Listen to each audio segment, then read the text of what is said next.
The army continued its movements, always driving before it the troops it had defeated at Valutino. Te Deums were often sung in Russia. They are sung for everything in that happy country. But the victories, after Tolly's fashion, did not calm the anxiety of the nation. She perceived that this mode of conquering would soon drive her into Siberia. She resolved to put her destinies into other hands.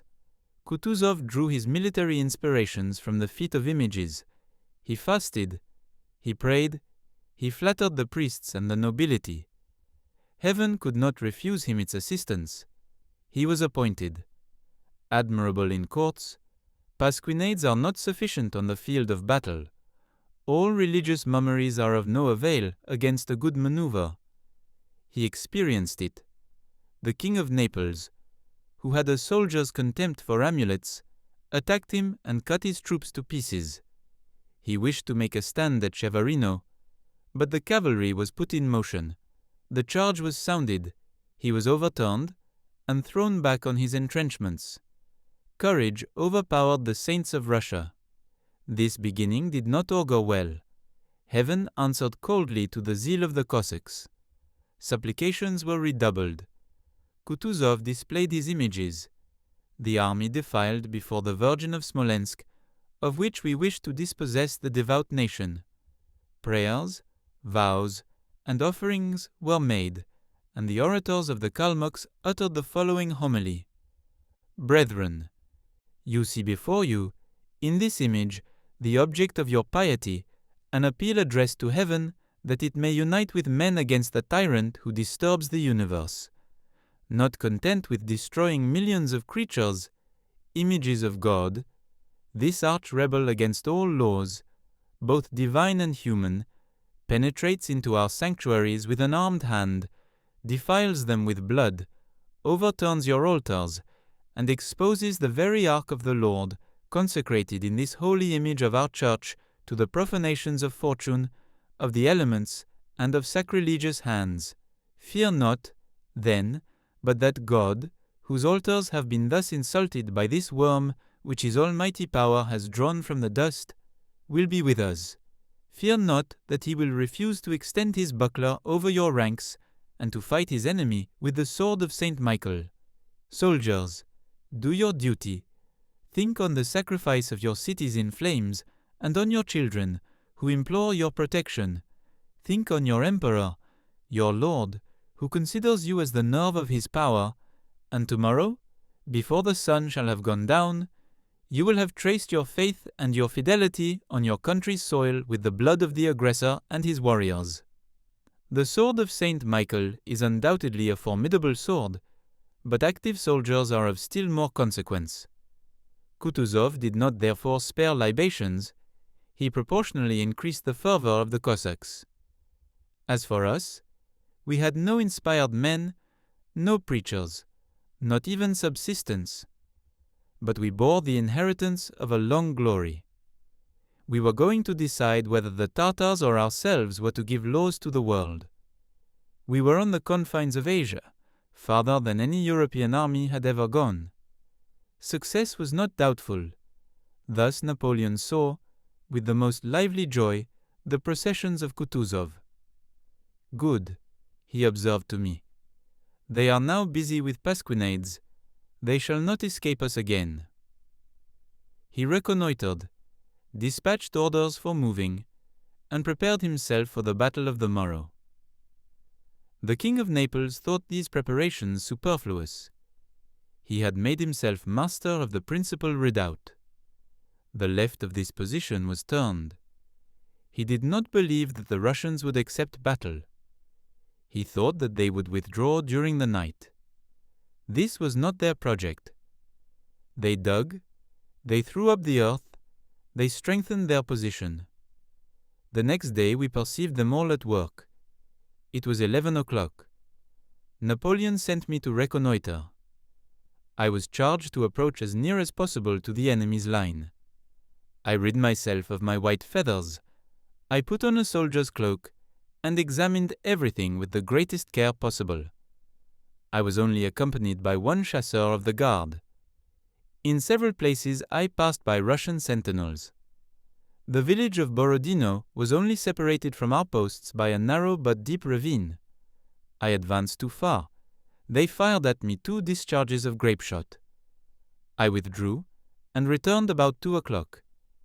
I came and gave an account of everything I had seen. Napoleon was discoursing with the King of Naples and the Prince of Neuchâtel. Murat had entirely changed his opinion. Surprised to see at daybreak the enemy's line unmoved, he had thought action approaching and had prepared for it.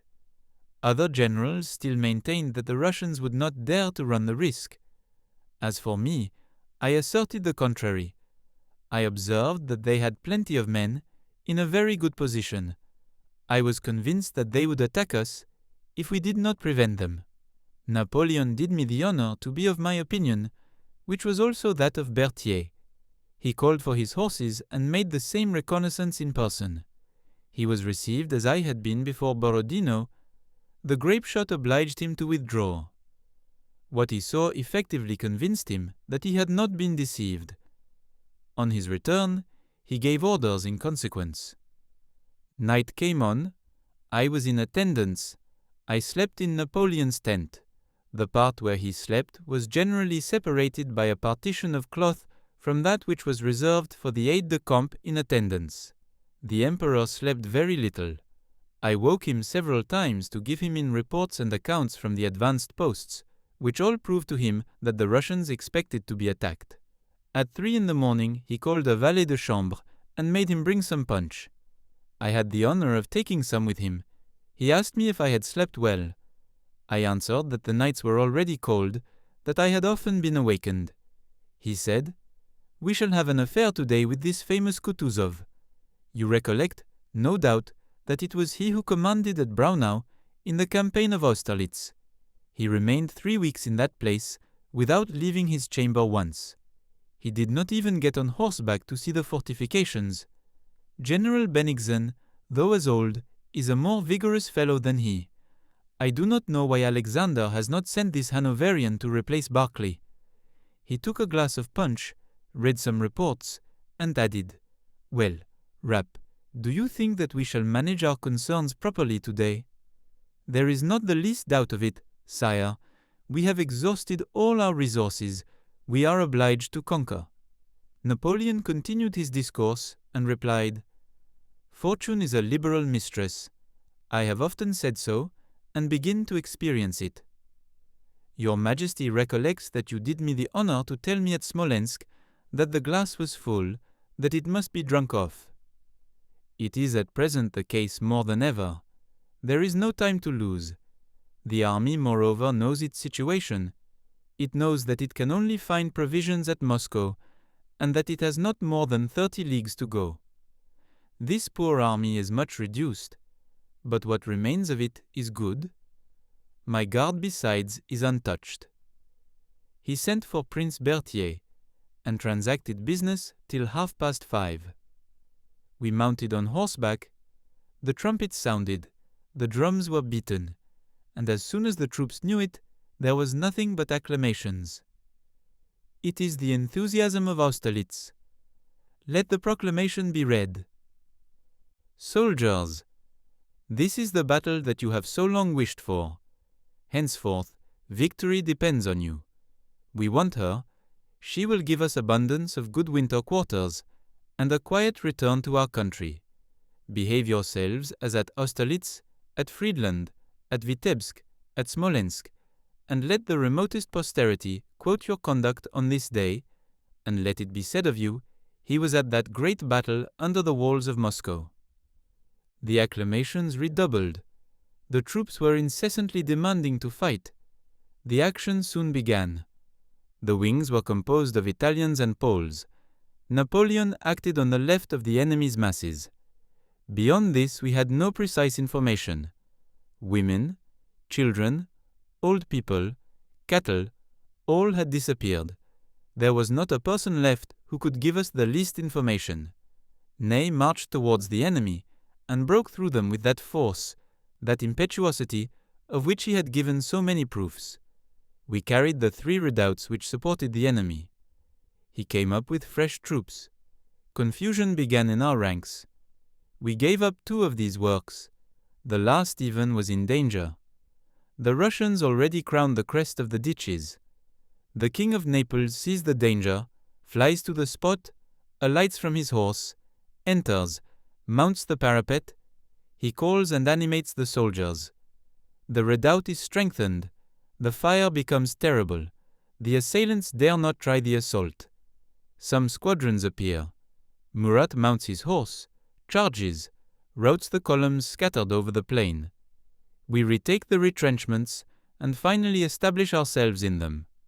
This trait of boldness decided the fate of the day. General Compans had just been wounded. I went to take the command of his division. It made a part of the corps d'armée of Marshal Davoust. It had already taken one of the entrenched positions of the enemy. It had also suffered much. I consulted, on my arrival, with Marshal Ney, whose right I supported. Our troops were in confusion. We rallied them. We rushed headlong on the Russians. We made them expiate their success. Neither discharges of cannon nor musketry could stop us. The infantry, the cavalry, charged with fury from one extremity of the line to the other. I had never before seen such carnage. We had inclined too much towards the right. The King of Naples remained alone, exposed to the havoc of the batteries of Seminsko. He had nothing but cavalry. A deep ravine separated him from the village. It was not easy to take it, but it was necessary to do so under pain of being swept away by the grape shot. General Belliard, who only perceives a screen of light cavalry, conceives the design of driving it off and moving by the left on the redoubt. "Run to La Tour-Maubourg," Murat said to him. "Tell him to take a brigade of French and Saxon cuirassiers, to pass the ravine, to put all to the sword, to arrive at full gallop at the back of the redoubt, and to spike all the cannon. If he should fail, let him return in the same direction. You shall place a battery of 40 pieces of cannon and a part of the reserve to protect the retreat." La Tour-Maubourg put himself in movement, routed, dispersed the Russians, and made himself master of the works. Friant came up to occupy them. All the reserve passed, and established itself on the left of the village. There remained a last retrenchment, which took us in flank and commanded our position. The reserve had taken one. It thought that it could take another. Caulaincourt advanced, and spread far and wide confusion and death. He falls suddenly on the redoubt, and gets possession of it. A soldier hidden in an embrasure stretched him dead. He slept the sleep of the brave. He was not a witness of our disasters. Everything was in flight. The fire had ceased. The carnage had paused. General Belliard went to reconnoiter a wood situated at some distance. He perceived the road which converged on us. It was covered with troops and convoys, which were retreating. If they had been intercepted, all the right of the enemy's army had been taken in the segment in which it was placed. He came and informed Murat of it. "Run and give an account of it to the Emperor," said the prince. He went, but Napoleon did not think the moment come. "I do not see sufficiently clear on my chessboard. I expect news from Poniatowski. Return, examine, come back." The general returned. Indeed, but it was too late. The Russian guard was advancing. Infantry, cavalry, all were coming up to renew the attack. The general had only time to collect a few pieces of cannon. Grape shot, and nothing but grape shot," he said to the artillerymen. The firing began. Its effect was terrible. In one instant the ground was covered with dead. The shattered column was dissipated like a shadow. It did not fire one shot. Its artillery arrived a few moments after. We got possession of it. The battle was gained, but the firing was still terrible. The balls and shots were pouring down by my side. In the space of 1 hour, I was struck 4 times, first with 2 shots rather slightly, then with a bullet on the left arm, which carried away the sleeve of my coat and shirt close to the skin. I was then at the head of the 61st Regiment, which I had known in Upper Egypt. There were a few officers present who were there. It was rather singular to meet here. I soon received a fourth wound. A ball struck me on my left hip and threw me headlong from my horse. It was the 22nd. I was obliged to quit the field of battle. I informed Marshal Ney of it. His troops were mixed with mine. General Dessay, the only general of that division who was not wounded, succeeded me. A moment after he had his arm broken. Friant was not wounded till afterwards. I was dressed by the surgeon of Napoleon, who also came himself to visit me. Is it, then, always your turn? How are things going on? Sire, I believe that you will be obliged to make your guard charge. I shall take good care not to do so. I do not wish to see it destroyed. I am sure to gain the battle without its taking apart. It did not charge in effect, with the exception of 30 pieces of cannon, which did wonders. The day ended. 50,000 men lay on the field of battle. A multitude of generals were killed and wounded. We had 40 disabled. We made some prisoners, took some pieces of cannon. This result did not compensate for the losses which it had cost us. The Russian army retreated towards the capital. It made some resistance at Mojaisk and arrived at Moscow. We took this city without striking a blow. Murat entered it in the train of the Cossacks, discoursed with their chiefs, and even gave a watch to one of them. They were expressing the admiration which his courage excited in them, and the dejection that a series of misfortunes produces when some discharges of musketry were heard. It was from a few hundred citizens who had taken arms. They themselves put an end to this useless firing and continued their retreat. Napoleon entered the next day. He fixed his quarters in the Kremlin, with a part of his guard and the persons of his household, but we were so badly accommodated that I was obliged to take another lodging. I settled myself at some distance in a house which belonged to a member of the Nareshkin family. I arrived at 4 o'clock in the afternoon. The town was still complete. The customs house alone was a prey to the flames, which devoured it before any Frenchman appeared. But night came on. It was the signal for the fire. Left and right, everywhere there was a blaze. Public buildings, temples, private property, all were in flames. The conflagration was general. Nothing was to escape. The wind blew with violence. The fire made rapid progress. At midnight, the blaze was so terrific that my aides-de-camp woke me. They supported me, and I reached a window from which I beheld the spectacle, which was becoming frightful. The fire was advancing towards us. At 4 o'clock, I was informed that I must remove from my quarters. I left them. A few moments after, the house was reduced to ashes. I ordered them to conduct me in the direction of the Kremlin. Everything was in confusion. I returned back and went to the quarters of the Germans. A house belonging to a Russian general had been appointed for me. I hoped to be able to stay there to recover from my wounds, but when I arrived, volumes of fire and smoke were already issuing from it. I did not go in. I returned once more to the Kremlin. On the road, I perceived some Russian artisans and soldiers who were dispersed about in the houses and were employed in setting fire to them. Our patrols killed some of them in my presence and arrested a considerable number. I met Marshal Mortier. "Where are you going?" said he to me. "The fire drives me out from wherever I fix my quarters. I am now determined to go to the Kremlin. Everything there is in confusion. The fire is increasing in every direction. Rather go from it." "Where can one retreat?" "To my hotel. My aide-de-camp will conduct you." I followed him. The house was close to the Foundling Hospital. We got there with difficulty. It was already in flames. I determined again to go to the Kremlin. I passed the Moskva River to fix myself opposite to the palace, which was yet untouched. I met on my road General Lariboisière, accompanied by his son, who was ill. Talboët joined us. We all quartered ourselves in the houses placed on the banks of the river. My landlord was an honest hatter, who felt for my situation and bestowed all possible care on me.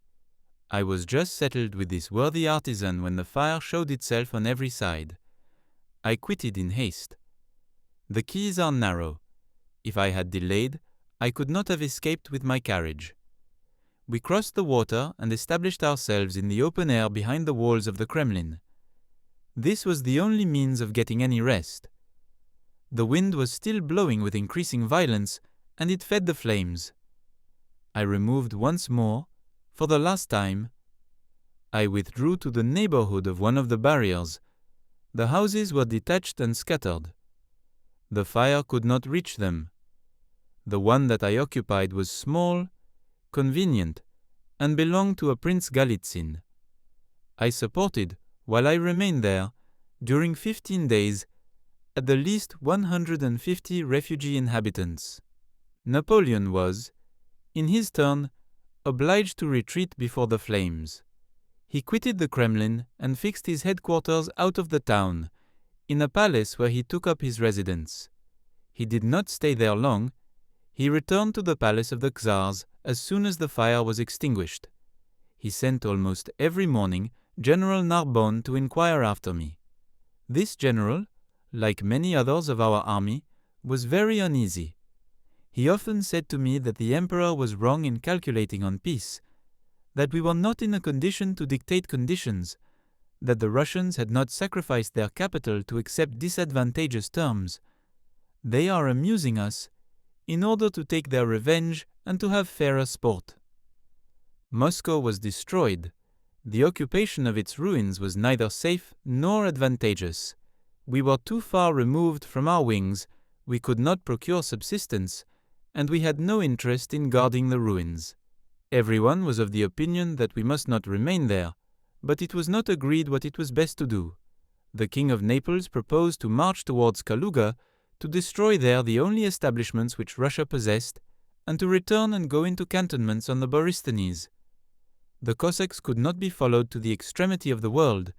The longest flight must have its end. We were ready for fighting, but we did not wish to persevere longer in a chase. Such was the purport of the proclamation that he recommended before putting the army in motion. The Viceroy thought, on the contrary, that we should march towards the Russians, give them battle, and push them on Petersburg, and then march for Riga. We could thus have rejoined MacDonald, and afterwards established ourselves on the Dwina. Others presented other plans. All were good, all were practicable, but the Emperor had some particular information. He would have judged correctly if the Russians had not received inspirations from England. Much fault has been found with this delay. It is an error, since events have condemned it, but those who exclaim against it were not in the secret of our affairs or negotiations.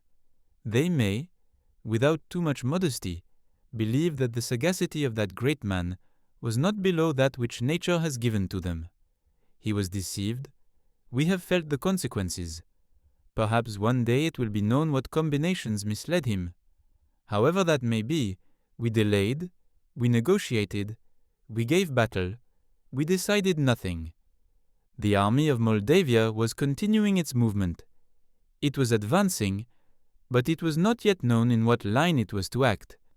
Some pretended that it would unite with Kutuzov, others feared that it would march upon our rear. We were uncertain of what was preparing. The Emperor himself was not free from uneasiness, but he knew to a man what troops he had in echelon from the Rhine to Moscow. He thought his calculations safe.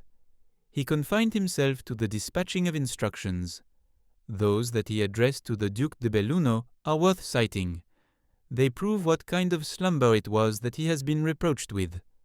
Napoleon to the Major General.